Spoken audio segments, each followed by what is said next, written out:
lo que llamamos la doctrina de la encarnación de Cristo.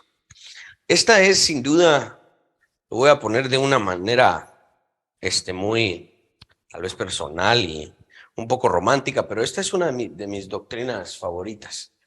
Es una doctrina que contiene muchísimos aspectos a considerar y que de verdad uno podría pasar estudiando esta doctrina muchísimo ahí.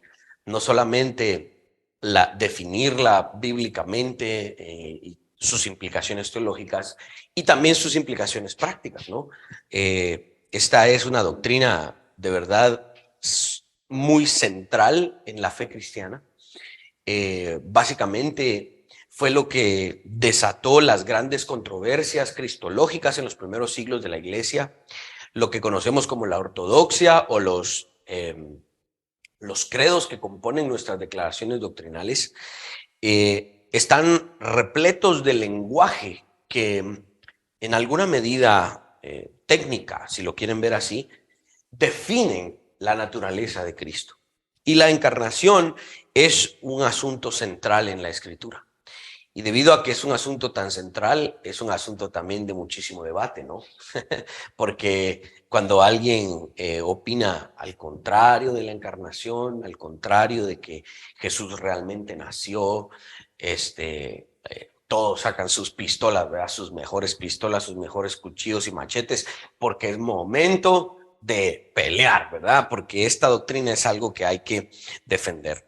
Hermanos en Cristo en los primeros siglos de la iglesia estuvieron dispuestos a perder la vida para declarar estas cosas y creer estas cosas. Así que no es un servicio de Navidad simplemente porque todas las iglesias lo hacen, no. Esto es un servicio de Navidad o de natividad porque creemos en la encarnación de Cristo, ¿sí? Gran parte de la tradición reformada celebra no solo un día que conocemos como Navidad o que se llama Navidad, sino una temporada, ¿sí? La gran mayoría de las confesiones reformadas y de las denominaciones que se agregan a las declaraciones de la Reforma Protestante celebran una temporada que se conoce como Adviento, ¿sí? Y dicha palabra significa simplemente la venida del Redentor, ¿sí? La venida del Redentor. Más que un sentimiento, básicamente es una esperanza que se desprende de los escritos y de las verdades de los profetas del Antiguo Testamento, quienes conforme los siglos avanzaban, se lograba distinguir con mucha claridad el incremento, el aumento de la expectativa, de la esperanza, del advenimiento de ese Mesías. Conforme pasaban los reyes y avanzaban los siglos y los profetas escribían y proclamaban el mensaje revelado, anunciaban la venida de un Mesías. Y esa esperanza, ¿no? Esa preparación para la venida del Mesías es lo que se denomina como Adviento. Esta esperanza nace en el jardín del Edén. Estaba yo investigando varios artículos y cuestiones sobre el tema de la Navidad, porque ustedes, como saben, o sea, esta es una de las cosas que yo me arrepentí, digamos. Antes yo era un acérrimo defensor de que la Navidad era una fiesta pagana, ¿verdad? Que la Navidad no la debíamos celebrar, que esto era un asunto antibíblico, etcétera, etcétera. Y de hecho en la tradición reformada existen personas que creen que no debiese hacerse un servicio de Navidad porque según un principio regulador de la adoración y ese tipo de cosas, este tipo de celebraciones no están permitidas, sino que al contrario están prohibidas. Es un asunto de gran debate, obviamente. Pero investigando sobre el verdadero significado de la Navidad, grandes teólogos como R.C. Sproul, como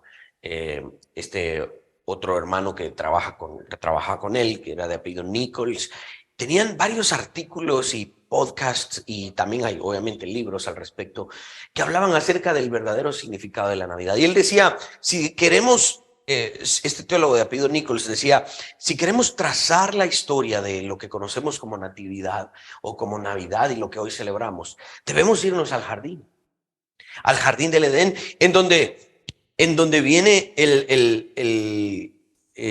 la profecía, ¿no? De lo que llamamos el protoevangelio, y decía que tu simiente vencerá a la simiente de la serpiente. La simiente de la mujer un día vendrá y vencerá a la simiente de la serpiente. Allí trazamos el origen de esa esperanza de que algún día vendría ese Redentor. Y entonces esa temporada de advenimiento, ese sentimiento de que algún día vendrá este Mesías, es lo que se conoce como el Adviento. También es una celebración que pertenece al cristianismo histórico, ¿sí? Desde temprano en la historia de la iglesia, los cristianos buscaron celebrar esta temporada replicando así lo que se transmitía por los profetas. Los profetas hablaban de que algún día venía el Mesías, algún día vendrá este rey, y entonces se creaba esa esperanza, y durante la historia de la iglesia muchos cristianos empezaron a replicar ese sentimiento. ¿En qué se manifiesta? En lo que hoy para nosotros es la esperanza de la segunda venida de nuestro Salvador, de nuestro Señor, ¿sí? Para algunos el verdadero mensaje del Adviento, la Natividad y la Epifanía, vamos a hablar de estos asuntos, estos eventos son centrales en la vida de Cristo, ¿sí? Y son profundamente significativos para el todo de la historia humana. ¿Por qué? Porque vamos a hablar de esto, Dios se hizo hombre. Esto no es algo sencillo. Así que vamos a hablar de estos 3 puntos. Número 1, Adviento, ¿sí? Es una temporada, un periodo de gran gozo anticipatorio, ¿ok? En palabras más simples, es la preparación para la celebración de la llegada de Jesús a Belén, ¿ok? Como un pequeño niño, un pequeño infante. Muchas iglesias reformadas en Occidente practican esto en 4 fases. Los preparativos para la celebración de Navidad en muchas iglesias empiezan 4 domingos antes. Y entonces, ahorita no nos dio tiempo, pero bueno, hay lugares en donde se compran las famosas coronas, ¿no? Esas coronas, algunos dicen, son decoraciones navideñas. No, realmente son coronas que se les conoce como coronas de Adviento. Y muchas familias reformadas, iglesias reformadas, ponen en la mesa una corona de esas, ¿no? Pequeña, 4 domingos antes. Y en esa corona hay 4 velas, ¿ok? 4 velas. Y esas 4 velas se van encendiendo conforme van avanzando esas 4 semanas. La primera semana serían las 4 semanas antes de lo que llamamos Navidad, se enciende la primera vela, luego la siguiente semana la segunda, y así la semana de Navidad se enciende la cuarta. Algunas iglesias ponen estas velas de colores, y cada color significa diferentes cosas, ¿no? Por ejemplo, una significa el perdón, la otra la esperanza, la otra la paz y la otra el amor, ¿verdad? Son significados que se le van agregando. Otros celebran 4 domingos previos para celebrar de 4 maneras, las 4 maneras en las que Jesús vino al mundo. Jesús vino al mundo en su nacimiento, lo que hoy se celebra. Jesús vino al mundo en el corazón de los creyentes, ¿verdad? En un nuevo nacimiento. Luego también se manifestó al mundo en su muerte y resurrección, y se manifestará en un juicio final, ¿sí? Entonces esas 4 formas también son una forma de recordar lo que llamamos el Adviento. En conclusión, el Adviento es la preparación para la venida del Redentor. La pregunta es, ¿nosotros esperamos al Redentor? Claro, claro que lo esperamos. Ya vino, sí, vino y se encarnó, y eso es lo que hoy recordamos. Pero esperamos que un día Él regrese. Un día Él regresará en gloria a tomar posesión de lo que es suyo. ¿Nos gozamos en esa esperanza? Claramente, claramente que sí. ¿Ok? Hace unas semanas me tocó predicar precisamente en la apertura de esta celebración de Adviento en una organización cristiana, ¿verdad? Donde habían según me cuentan, ahí habían como 50 personas presencialmente, pero habían como 450 conectadas ¿cómo se llama, verdad? Adelante, adelante, bienvenidos, hola, ¿qué tal? Buenas noches. Entonces, teníamos precisamente esa consigna en esa ocasión que se me invitó a abrir esta temporada de preparación, ¿sí? Que es lo que se conoce como la preparación del advenimiento del Mesías. El otro concepto que hemos de reflexionar hoy es lo que llamamos epifanía. La epifanía es la manifestación de la naturaleza divina de Jesús a los gentiles, representados por los magos de Oriente o los sabios que se traducen en otras traducciones, ¿no? Jesús obviamente vino y se manifestó, el ángel se manifestó a María, María concibió el Espíritu Santo, José agarró la onda, ¿verdad? Y al principio como un poco dudoso, Dios le confirma que esto es alguna intervención divina, luego se presentan al templo con Simeón, ¿se recuerdan? Con Ana y Elizabeth cuando mira a María embarazada, el niño Juan el Bautista salta de gozo y la misma Elizabeth empieza a profetizar, etc. Es decir, esa es una manifestación inicial al pueblo de Dios, a los judíos. Pero a los gentiles estamos representados en alguna manera con los sabios, ¿no? Los magos de Oriente, quienes ellos eran totalmente contrarios al pueblo de Dios, unas 600 millas alejados del Israel, probablemente nunca habían tenido contacto con el Israel o la Jerusalén del primer siglo y habían recibido instrucción por medio de escritos durante siglos, pero nunca se habían, ellos no eran miembros de la comunidad del pacto de manera histórica, sino que ellos eran lo que llamamos gentiles. Y la fiesta de Epifanía que muchos celebran o que recuerdan es básicamente este concepto teológico que habla de no solo la manifestación al pueblo judío, sino que la manifestación a los gentiles. Y claramente nosotros somos el ejemplo. Nosotros no crecimos en Israel, no crecimos en Jerusalén, no tenemos una sangre judía, no somos descendientes de algunos de las tribus del Antiguo Testamento. En nuestra casa jamás se nos enseñaron principios o cuestiones culturales judías. Tal vez pues fuimos a alguna iglesia donde se tocaba el shofar y cosas así, pero no era un asunto de que fuimos judíos. Nosotros somos un pueblo ajeno al pueblo judío y es lo que la Biblia llama gentiles, que ahora somos miembros del pueblo de Dios, porque de los dos pueblos, tanto judíos como gentiles, Dios ha hecho un solo pueblo. Pero esta epifanía es precisamente la revelación, no solo al pueblo de Dios, sino que la revelación a los gentiles. Y eso es lo que nosotros también hoy experimentamos. Algunos agregan este concepto como una fiesta, ¿no? En Latinoamérica se conoce como el Día de Reyes, ¿verdad? El famoso Día de Reyes. Y en algunas iglesias reformadas se les llama así, la fiesta de Epifanía. ¿Creemos en la manifestación del Hijo de Dios? Claramente, claro que sí. ¿Tenemos gozo porque se ha hecho como uno de nosotros?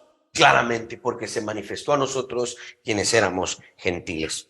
Miren, no hacemos necesariamente una fiesta oficial a partir de estos conceptos. Sí, por ejemplo, aquí no practicamos el tema de, miren hermanos, cada quien en su casa haga su corona y de Adviento y ponga sus velas. Si alguno de ustedes lo quiere hacer, no vemos la prohibición.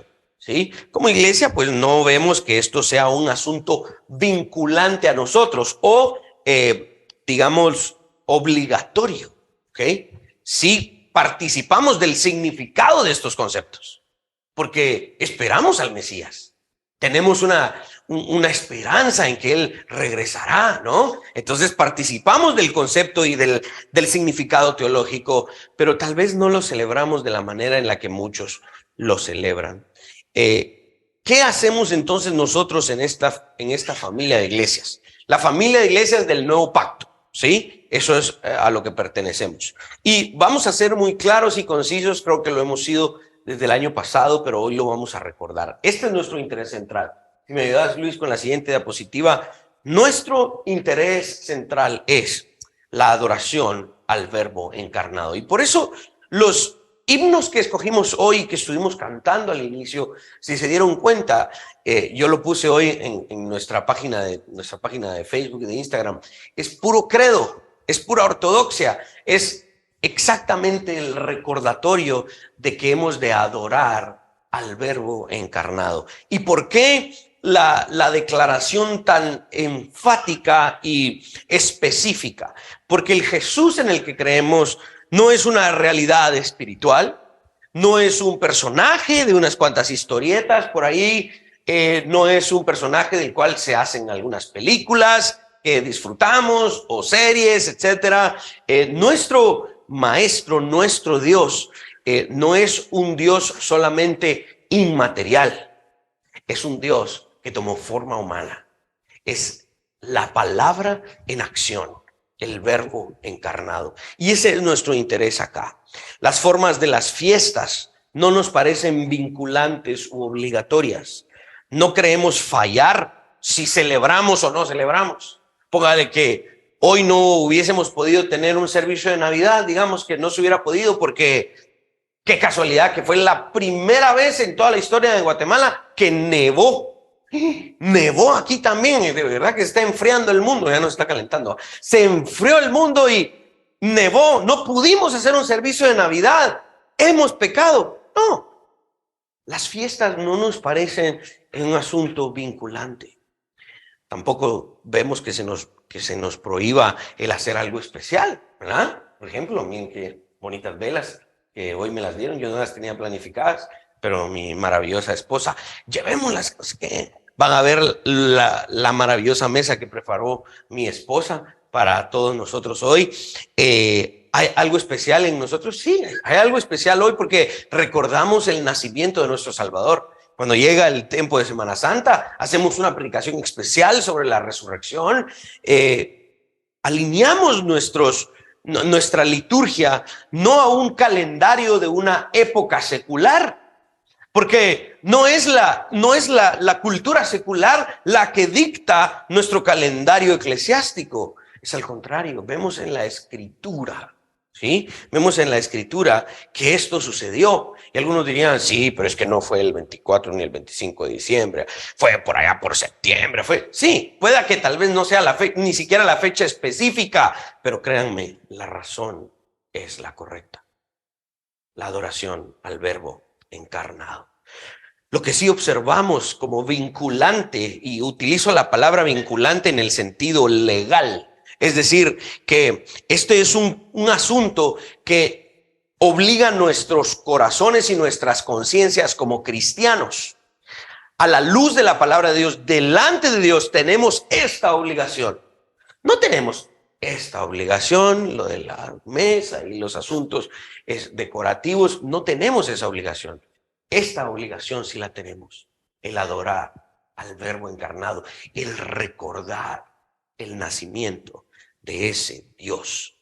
Tributamos al Rey que bajó al seno virginal para darnos salvación. Individualmente en tu familia puedes o no celebrar de tal manera o de otra manera.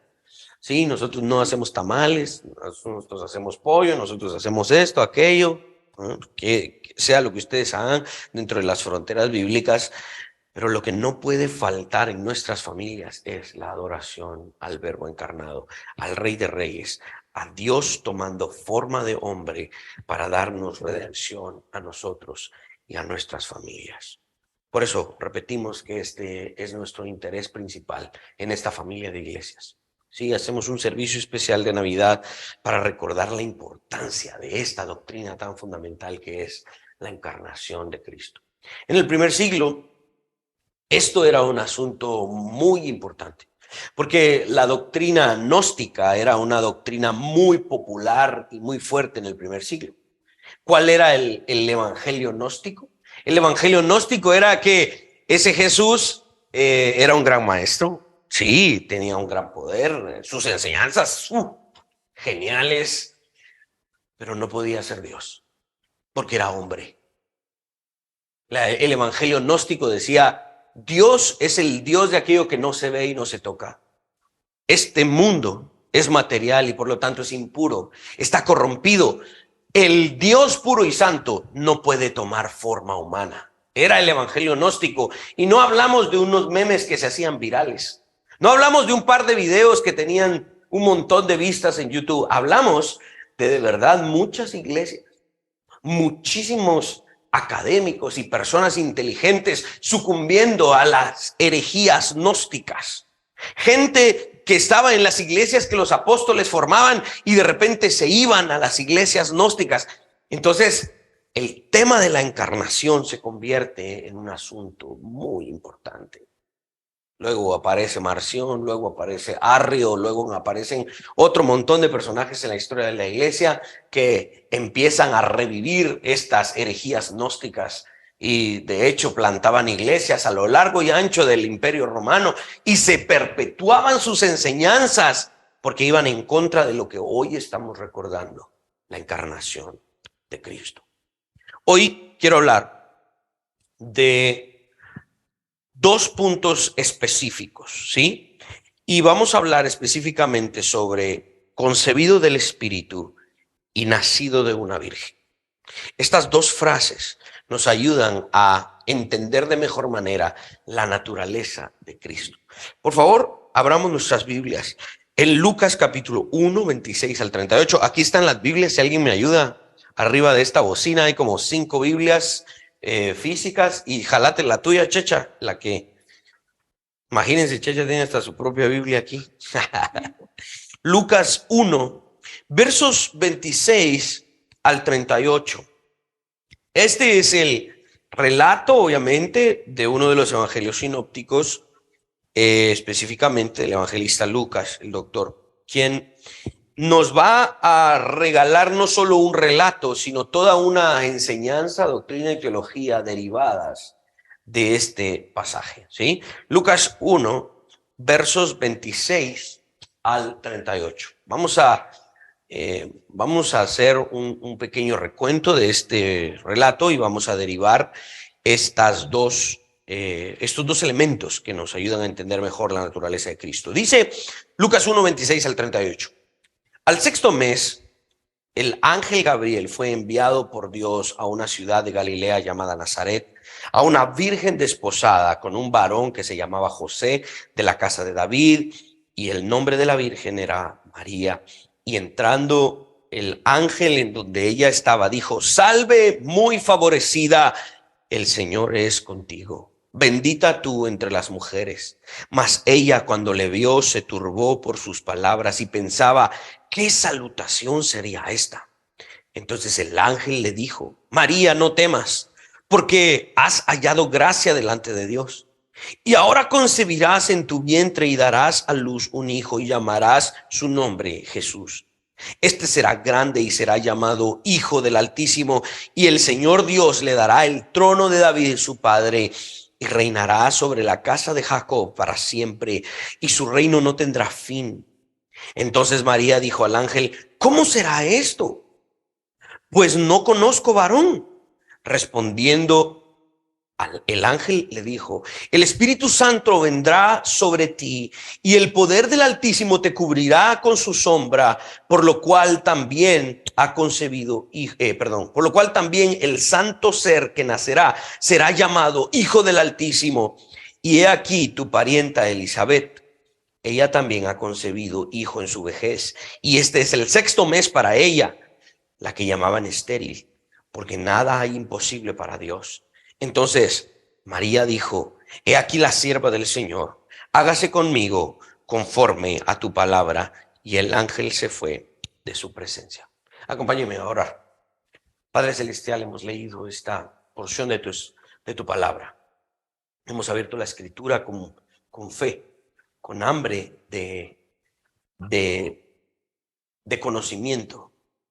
Yo te ruego, Señor, que en esta noche tú me permitas exponer este pasaje o lo que este pasaje implica, aunque sea de una manera mínima, que de verdad pueda ser no solo una teoría en nuestra mente, sino que sea, Señor, una creencia firme y duradera que nos acompañe por la eternidad y que podamos extraer, Señor, aplicaciones responsables de lo que hoy hemos leído y hemos de exponer.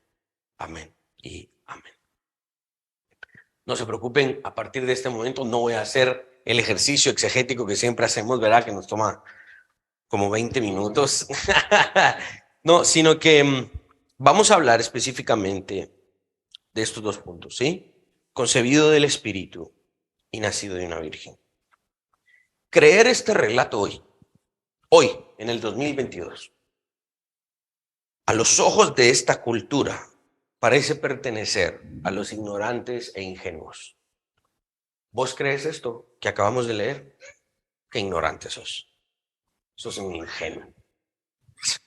Eso no es posible. Eso no pudo haber sucedido. La ciencia no lo respalda.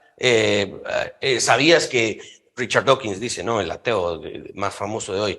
¿Sabían que todas estas historias tienen una semilla en la cultura del Imperio Romano? Los romanos creaban estas historias para mantener entretenidos a los esclavos.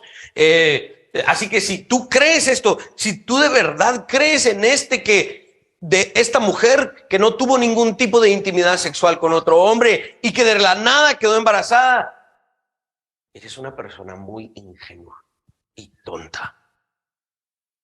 Esa es la tónica del mundo hoy. Esa es la tónica y la descripción de la cultura que hoy nos rodea, ¿sí? Exceptuando por Twitter, porque hoy ya es propiedad de Elon Musk. La gran mayoría de las redes sociales van a suprimir este tipo de contenido, ¿sí? Por ejemplo, ¿vieron el arte que les mandé sobre el servicio de Navidad? Cuesta encontrar ahora artes en estas aplicaciones, porque no crean que yo soy diseñador. O sea, yo uso de estas cosas que ya están diseñadas y solo le pongo un texto ahí encima, ¿verdad? Pero ya no es tan sencillo encontrar de estos diseños. Empiezan a meterle otras cosas, ya no le ponen el tema de Feliz Navidad o el recordatorio de la Natividad, sino que recuerden la alegría de las fiestas. Y de verdad me parece tan cobarde de muchos pastores que empiecen a cambiar su lenguaje y empiecen a decir felices fiestas, en vez de decir feliz Navidad, o en vez de decir qué maravilloso el recordatorio del nacimiento del Salvador. ¿Sí? Antes yo, como les decía, era un acérrimo defendiente de que Dios no nace. Y de repente me pongo a leer esto y digo, Jesús es Dios. Y nació. Porque aquí dice que nació, ¿verdad? Y sí, yo me arrepiento de lo que antes enseñaba, ¿no? Y ahora he cambiado, obviamente, mi entendimiento. Pero he cambiado mi entendimiento para algo que tiene que ser entendido y sostenido primero por la fe. Por la fe. Y creemos esto de verdad con mucha convicción, porque este es el Dios que creó el universo y nació de una virgen. Fue concebido en una mujer por obra del Espíritu Santo. ¿Sí? Han existido en la historia de la iglesia y aún existen hoy muchos esfuerzos elaborados de gente y de ideologías y de instituciones que buscan tirar abajo el relato que acabamos de leer y las implicaciones de este relato. El objetivo de la fe de los enemigos de la fe cristiana es que la gente no logre ver al Dios encarnado. Vaya, quieren tener un Dios, vaya, ténganlo en su cabeza. Pero no nos digan que ese Dios que ustedes tienen en su imaginación trascendió a nuestra realidad. Malas noticias para gente como nosotros. Malas noticias porque gente como nosotros cree que ese Dios no es solo un Dios imaginario. No es un Dios espíritu. No es un Dios que está alejado de su creación. Es un Dios que se hizo como uno en su creación. Trascendió, dio el salto a esta realidad. Una de estas peligrosas doctrinas, aquí me voy a poner un poquito filosófico, les prometo que no mucho, pero un poquito. Una de estas doctrinas, ayúdame, Huicho, por favor, es la doctrina conocida como el naturalismo metafísico. Voy a explicar un poquito eso. Esta doctrina se ha introducido en muchas universidades en Occidente, en todo lo que llamamos la civilización occidental, y lamentablemente en muchos seminarios teológicos, de corte obviamente católico y lamentablemente protestante. Y algunos dirían, vaya, conquistó mucho territorio católico. Ah, lástima. Conquistó mucho territorio protestante. Ah, qué lástima. Pero que no llegue a los reformados. Lamentablemente, muchos seminarios reformados también han sido tocados por esta doctrina. ¿Qué significa esta doctrina? Iniciemos por decir que todo aquello que es metafísico, cuando hablamos de la metafísica, hablamos de aquel campo de estudio que nos enseña sobre la naturaleza de la realidad. Cuando hablamos de nuestra realidad está compuesta de ciertos elementos y factores. Cuando yo pregunto a alguien cuál es tu realidad y me empieza a describir su realidad, no necesariamente el tema de, sí, soy una persona que vengo de escasos recursos y vivo aquí, he vivido allá y me faltaba para comer.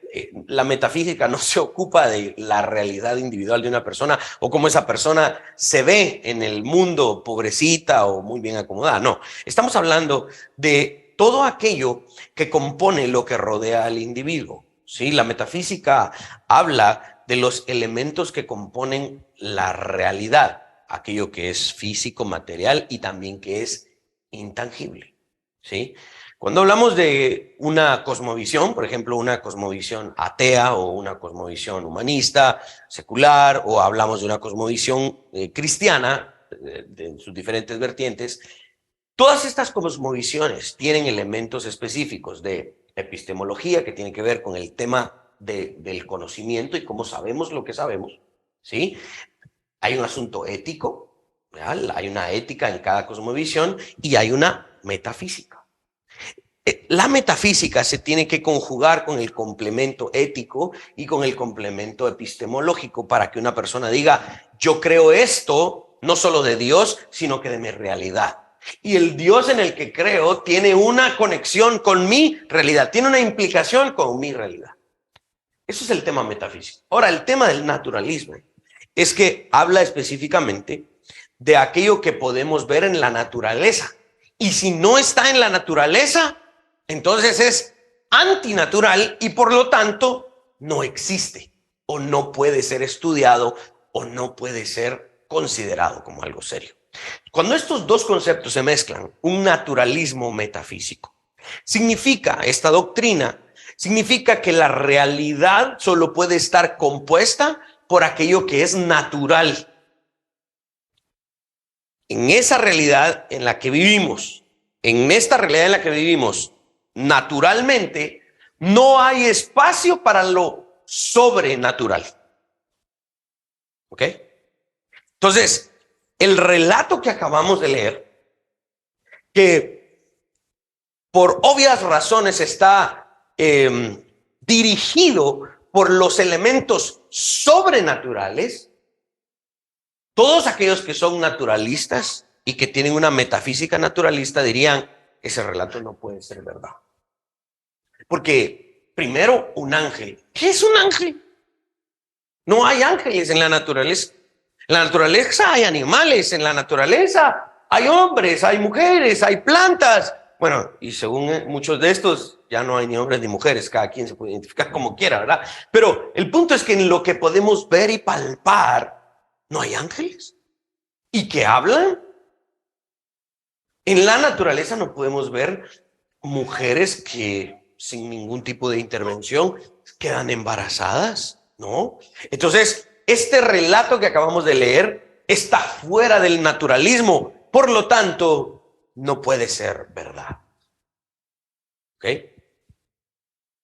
Aquellas disciplinas que contienen asuntos espirituales, según la doctrina naturalista metafísica, no deben ser consideradas como cuestiones serias, ¿sí?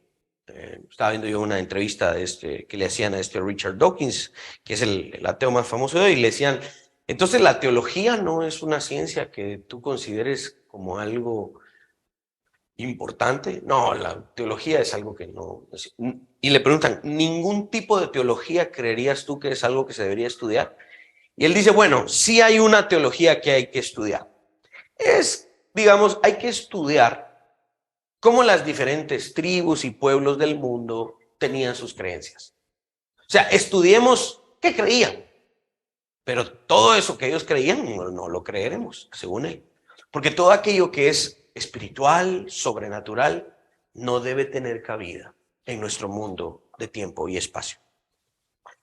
Han habido hombres que se oponen al naturalismo metafísico. Nosotros nos oponemos al naturalismo metafísico, ¿sí? No creemos que esta realidad esté compuesta solo de materia en movimiento. No creemos que esta realidad solo esté compuesta de aquello que podemos tocar, ver, sentir, oler, gustar, ¿no? Nuestra realidad está compuesta por todo aquello que se ve y lo que no se ve. De hecho, el Nuevo Testamento dice que, por lo tanto, todo lo que se ve fue hecho de lo que no se ve. Y Jesucristo dice que es dueño absoluto de todo, y dice que por él, por medio de él y para él fueron hechas todas las cosas, visibles e invisibles. Nuestra metafísica no es un naturalismo. Nuestra metafísica es una metafísica desde la Escritura, que abarca todo aquello que se ve y que no se ve. Y el Señor es dueño de todo aquello que se ve y de lo que no se ve. Han habido hombres que han sucumbido a estas doctrinas. Y ya vemos lamentablemente pocos que nos oponemos a esto. Por lo tanto, es muy popular en el mundo la creencia de que no hay espacio para los milagros y mucho menos para la resurrección física de Cristo. ¿Sí? Si no es posible que Jesús haya nacido en primer lugar, mucho menos es posible que Él haya resucitado. Entonces, todas estas cosas nosotros las vamos creyendo, porque la Escritura lo dice. Por lo tanto, creer en el nacimiento virginal, ese es el concepto teológico que defendemos, el nacimiento virginal, ahora es particularmente para muchos vergonzoso, y se ha hecho un gran esfuerzo por intentar probar que el nacimiento de Jesús no tiene nada de especial y mucho menos milagroso, y por lo tanto sobrenatural no pudo haber sido. Los enemigos del cristianismo continúan atacando el nacimiento de Jesús y más específicamente su concepción virginal. Por eso es que existe una fuerte corriente para intentar suprimir todo aquello que tenga que ver con Navidad. El presidente en aquel tiempo, hace unos 10, 15 años, presidente de la Asociación de Ateos en Estados Unidos, él se llamaba David Silverman, sacaron una gran campaña publicitaria en diferentes ciudades de Estados Unidos, pero más que todo en Nueva York. Y la frase decía, y eran pancartas y anuncios en la tele y anuncios en todas partes de la ciudad, que decía, keep the merry, drop the myth. Era, mantenga la alegría, pero deseche el mito, ¿sí? Por entonces ellos decían, no digan Merry Christmas, no digan Feliz Navidad. Sigan felices, pero desháganse del mito de la Navidad, decían ellos, ¿no? Y este es un esfuerzo que continúa. Muchos de ellos continúan intentando hacer esto. Lamentablemente, estos enemigos quedan avergonzados por la narrativa del texto bíblico, porque el texto bíblico es superior, obviamente, no solo en su contexto, sino que en sus implicaciones a todas aquellas narrativas que se quieran oponer a él. Los apóstoles de Jesús no tenían dudas de que Jesús era un hombre, totalmente hombre y también totalmente Dios. Ambas naturalezas en una misma persona, es lo que dicen los credos. R.C. Sproul decía que las personas en aquella época, en el primer siglo, no eran personas ignorantes. Obviamente, en el primer siglo no habían científicos como los que hoy conocemos. Pero, por ejemplo, María no era una mujer ignorante en el sentido de, yo no sé cómo vienen los bebés. No, ella no creía en las cigüeñas, pues, en que vienen los pajaritos y traen un bebé. No, ella era una persona que sabía cómo se hacían los bebés.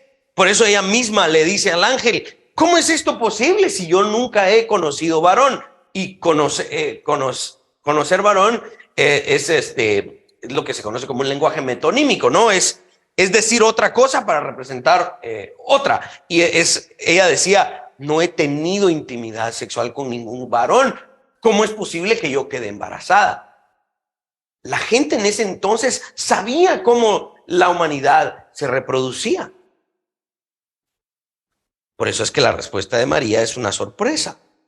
Era imposible que las vírgenes concibieran y quedaran embarazadas, pero esto era para que la profecía se cumpliese. Por tal razón, el ángel Gabriel, creo que lo tengo ahí en la siguiente diapositiva, Luis, si me das. Ah, no, perdón, quítalo. Por tal razón, el ángel en el verso 37 le recuerda a María que nada hay imposible para Dios. Sí, hoy si una chica viene y nos dice, mire, pastor, fíjese que quedé embarazada y de verdad yo nunca he tenido ninguna relación sexual, pues no le creeríamos porque no es algo que nosotros creamos que sucede constantemente. Esto es un milagro, esto es un misterio, es un asunto único en la Escritura. Es algo que en la Escritura sucedió. Jesús debía ser concebido por intervención divina para realizar las labores que se le habían demandado, ¿sí? Él debía ser un mediador, él debía ser un sacerdote, él debía expiar nuestros pecados, pero no lo podía hacer si era concebido de una manera particular entre un hombre y una mujer. Porque la semilla del hombre venía corrupta por la herencia del pecado de Adán. Por eso la semilla de la cual Jesús es traído para el seno virginal, como dice el himno, es una semilla que no traía corrupción, y esta era del Espíritu Santo. Dios soluciona este problema con la doctrina central de nuestra fe, el nacimiento virginal, ¿sí? Y proveyó Dios entonces un mediador, quien es totalmente humano, pero no marcado ni manchado con el pecado de Adán. En la encarnación, el Hijo de Dios se hizo verdaderamente carne. Y esto es, aquí sí, ayúdame por favor Luis con la siguiente diapositiva. Miren, Juan 1:14 dice, y aquel verbo, el término ahí es logos, el utilizado para Dios, ¿no? Y aquel verbo fue hecho carne y habitó entre nosotros y vimos su gloria, gloria como del unigénito del Padre, lleno de gracia y de verdad. El catecismo de Heidelberg define precisamente la palabra unigénito para expresar que Jesús es el único hijo natural y eterno de Dios. Por eso es que nosotros no somos hijos unigénitos de Dios, nosotros somos hijos adoptados por Dios. El unigénito es Jesucristo, quien es el único hijo natural y eterno del Padre. ¿Se recuerdan cuando fundamos la iglesia y estuvimos hablando del credo de los apóstoles, de Nicea, el credo niceno-constantinopolitano y también el credo de Atanasio? Hablábamos de la coeternidad del Hijo con el Padre y con el Espíritu. Veíamos que el Hijo es increado, es decir, que no fue creado, sí engendrado en el sentido de su coronación, como le diría el Salmo 2, pero no es que Jesús tuvo un inicio, un origen. Él es eterno, coeterno con el Padre, consustancial con el Padre y el Espíritu, dice el credo de Atanasio. Dios soluciona este problema haciéndose carne. Jesús tomó sobre sí una verdadera naturaleza humana. Sí, acá no estamos hablando de que Jesús era una especie de Clark Kent y Superman. De repente era Clark Kent y de repente era Superman. No, estamos hablando de que Jesús es todo hombre y todo Dios, ¿sí? Sin la corrupción del pecado. Creer en el nacimiento virginal es crucial para la salvación. Cuando una persona pone en duda lo que hoy estamos proclamando, cuando una persona pone en duda y dice, yo todavía no me creo eso de que Jesús es Dios, pero haya nacido, esa persona no ha entendido el evangelio y probablemente no es salva. Yo sé que es duro, pero es que es por eso que hacemos algo, digamos, muy enfático como lo que estamos haciendo hoy, porque esta doctrina es crucial para la salvación, porque es por medio de este milagro que Dios dio un verdadero mediador, ¿sí? Sin pecado alguno. Voy a pasar al último punto de lo que hoy estamos hablando y es el tema de precisamente de la encarnación. Ayúdame, Wicho. La doctrina de la encarnación de Cristo es un asunto central entonces en nuestra ortodoxia. Ortodoxia significa enseñanza correcta. Los credos de la Iglesia de Occidente y las confesiones y catecismos que componen nuestras declaraciones doctrinales como Iglesia contienen la doctrina de la encarnación para que la tomemos como lo que es, una doctrina central. El credo de los apóstoles, el credo de Nicea y los demás credos que mencionamos utilizan un lenguaje similar para explicar lo que la escritura nos relata acerca del milagro. Y ojo con esto, espero que tengamos ya un mejor entendimiento de esto, el misterio de la encarnación. Recuerdan, el domingo pasado hablamos acerca del misterio, que el misterio, hay espacio en la fe cristiana para el misterio, pero el misterio no necesariamente es una contradicción. ¿Sí? De hecho, hay misterios que han sido revelados, que nos muestran que el misterio puede ser verdad, aunque no lo hayamos entendido a cabalidad. Decía Francis Schaeffer, el gran filósofo del siglo XX, cristiano reformado, él decía, finalmente sobre estos asuntos podemos tener conocimiento sustancial, tal vez no exhaustivo, no completo, conocerlo a detalle ningún ser humano, porque este es un misterio muy grande, pero sí podemos tener un conocimiento sustancial acerca de estos misterios, ¿sí? Y quiero leer la parte del credo de Nicea, ayúdame, Wicho, por favor. Una parte del credo de Nicea dice, creo en un solo Señor, Jesucristo. Y más adelante dice, engendrado, no hecho, ¿sí? Consustancial con el Padre, por el cual todas las cosas fueron hechas, el cual por amor a nosotros y por nuestra salud descendió del cielo y tomando nuestra carne de la Virgen María por el Espíritu Santo fue hecho hombre. Esto es parte de nuestras declaraciones doctrinales. El Catecismo de Heidelberg en la pregunta 35, ayúdame Luis, en la siguiente dice, ¿qué crees cuando dices fue concebido del Espíritu Santo y nació de una virgen? Esta es la respuesta, lo que aparece ahí. Que el eterno Hijo de Dios, el cual es y permanece verdadero y eterno Dios, tomó la naturaleza verdaderamente humana de la carne y sangre de la Virgen María por obra del Espíritu Santo, para que juntamente fuese la verdadera simiente de David, semejante a sus hermanos, excepto en el pecado. Por eso les decía yo, en este relato de Lucas creemos que fue concebido del Espíritu Santo, nacido de una virgen. Este es Emmanuel, que traducido es Dios con nosotros. Por eso le puse así a nuestro segundo hijo, Lucas Emmanuel, Dios encarnado, humanado, uno como nosotros. Esa es una de mis doctrinas favoritas porque ¿acaso no es maravilloso saber y tener la certeza que uno como nosotros en este momento, uno como nosotros, está sentado en el trono del universo? Uno que comparte nuestra humanidad, arriba de los ángeles, arriba de todas aquellas criaturas, de aquellas criaturas que ni siquiera nos imaginamos tal vez cómo son, cómo hablan, su poder, su grandeza. Arriba de todo eso, uno como nosotros está sentado a la diestra del Padre.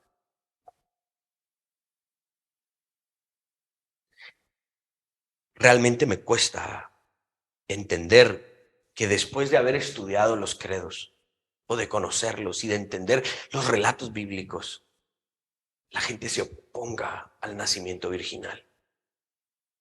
Le quepan dudas, no entienden la grandeza de esta doctrina, de este misterio, Dios humanado. Y este es el regalo más grande que hemos recibido.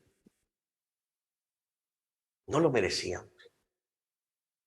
No lo merecíamos. No merecíamos que ese Dios todopoderoso siquiera nos volteara a ver. Y no solo nos volteó a ver, no solo se inclinó en su misericordia y en su gracia, sino que en esa comunidad trinitaria, el Padre, el Espíritu y el Hijo dijeron: Jesús, hazte como ellos. Tomó nuestra forma. Dice Pablo, hecho semejante a los hombres o como los hombres. Y estando en la condición de hombre, se humilló a sí mismo. ¿Cómo no lo vamos a celebrar? ¿Cómo no nos vamos a postrar, a agradecerle cuando Él, siendo el Dios Todopoderoso, se despojó y tomó forma de siervo?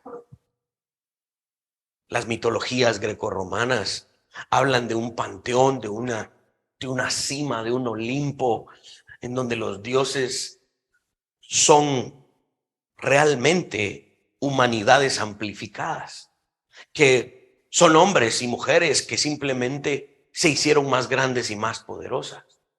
Y se les hizo esculturas y literatura y pinturas en donde los dioses del Olimpo son y se presentan a los hombres ya en una forma magnificada y poderosa para que ni siquiera los puedan tocar. Eso es totalmente contrario a nuestro relato bíblico, porque cuando Él se encarna, nace como un infante indefenso. ¿Qué podía hacer un niño en un pesebre para defenderse de la máquina asesina más grande que la humanidad ha conocido, el Imperio Romano? ¿Cómo fue posible que ese pequeño bebé indefenso se librara de las garras de esa bestia estatal del Imperio Romano?